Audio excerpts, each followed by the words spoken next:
नमस्कार, वंदे मातरम। मैं बलदेव राजपूत, दुर्ग छत्तीसगढ़ से। आज हम लोग बात करेंगे बीएससी सेकेंड ईयर जो न्यू सिलेबस है, जिसके अंतर्गत जो पहले मैथ्स 3 पेपर होता था उसे अब 2 पेपर कर दिया गया है। उसके डिफरेंशियल इक्वेशन मतलब अवकल समीकरण के चौथे और 5वें यूनिट के बारे में। इससे पहले वाले वीडियो में मैंने यूनिट नंबर फर्स्ट, सेकेंड और थर्ड के लिए वीडियो बनाया था। इसके बाद मैं यूनिट नंबर 4th और 5th के लिए अभी ये वीडियो बना रहा हूँ। मैं आपको डिस्क्रिप्शन में लिंक दे दूंगा, जिससे आप unit number first, second, third को भी देख सकते हैं। साथ ही मैं आपको डिस्क्रिप्शन में एक प्लेलिस्ट दूंगा जिसमें इंपॉर्टेंट क्वेश्चंस के बारे में भी बताया गया है। साथ ही बीएससी फाइनल ईयर के लिए भी आगे आने वाले टाइम पे आपको वीडियो मेरे चैनल पे मिल जाएगी। तो प्रमोशन के बाद अब चलिए चालू करते हैं आज का टॉपिक। बीएससी सेकेंड ईयर में डिफरेंशियल इक्वेशन पेपर का नाम है और उसमें हम लोग बात करने वाले हैं यूनिट नंबर 4 के बारे में। तो देखेंगे यूनिट नंबर 4 में जो चैप्टर नंबर 11 लिया गया है उसमें आता है द्वितीय कोटि के आंशिक अवकलन समीकरण मतलब सेकेंड ऑर्डर के डिफरेंशियल इक्वेशन। इसके अंतर्गत 3 टाइप के मेथड हैं जिससे रिलेटेड जो क्वेश्चंस हैं वो सॉल्व होते हैं। पहला जो होता है रैखिक समीकरण रूपांतरण, ट्रांसफॉर्मेशन ऑफ लीनियर इक्वेशन। इसमें देखिएगा जैसे हम लोग आईएफ से जो क्वेश्चन निकालते हैं या जो पुराने मेथड में इंटीग्रेशन फैक्टर का जो क्वेश्चन है वो इसके अंतर्गत आते हैं। दूसरा है लंगराज समीकरण, लंगराज इक्वेशन। इसके अंतर्गत आप अलग अलग कैटेगरी में जो है वो क्वेश्चंस को सॉल्व करते हैं। साथ ही जो तीसरा मेथड रहता है वो है समाकलनीय समीकरण मतलब इंटीग्रल इक्वेशन। तो ये 3 मेथड के अंतर्गत एक एक्सरसाइज जो पूरा दिया गया है उसे आप कर सकते हैं। कोशिश कीजिएगा कि जो आप क्वेश्चन करें वो एग्जाम्पल से करें, क्योंकि दुर्ग यूनिवर्सिटी के अंतर्गत या छत्तीसगढ़ में जितनी भी यूनिवर्सिटी है उनमें जो क्वेश्चन आता है वो एग्जाम्पल से आता है।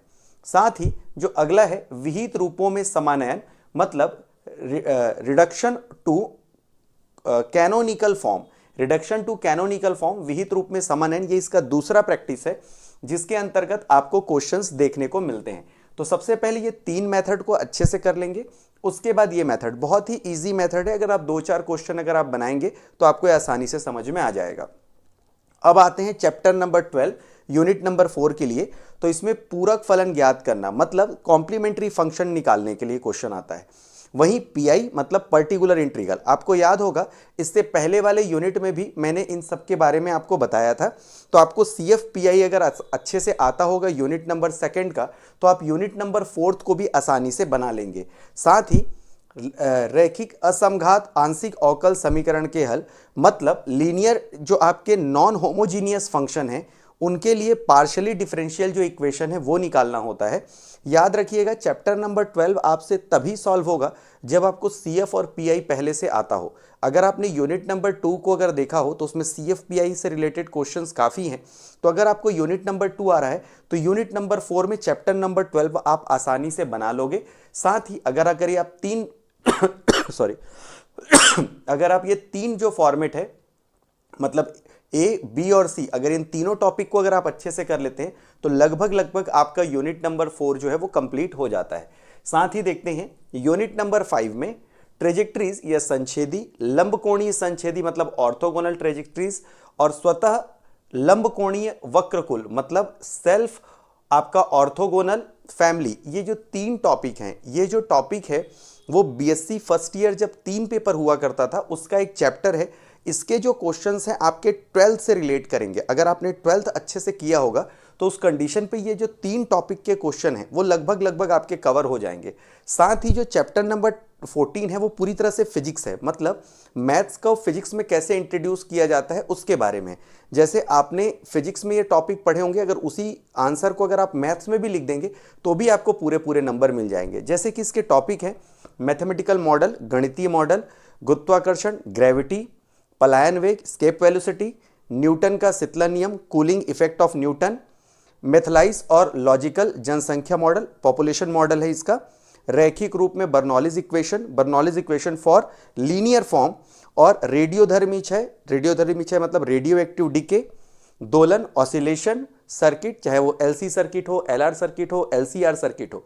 तो अगर आप ध्यान देंगे तो चैप्टर नंबर 14 पूरा फिजिक्स है।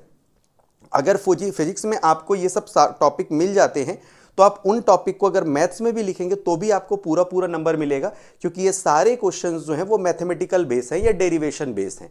तो इस तरह आप यूनिट 4 में अगर ये 3 टॉपिक और ये CFPI को कर लेंगे तो आपका यूनिट नंबर 4 कंप्लीट हो जाएगा।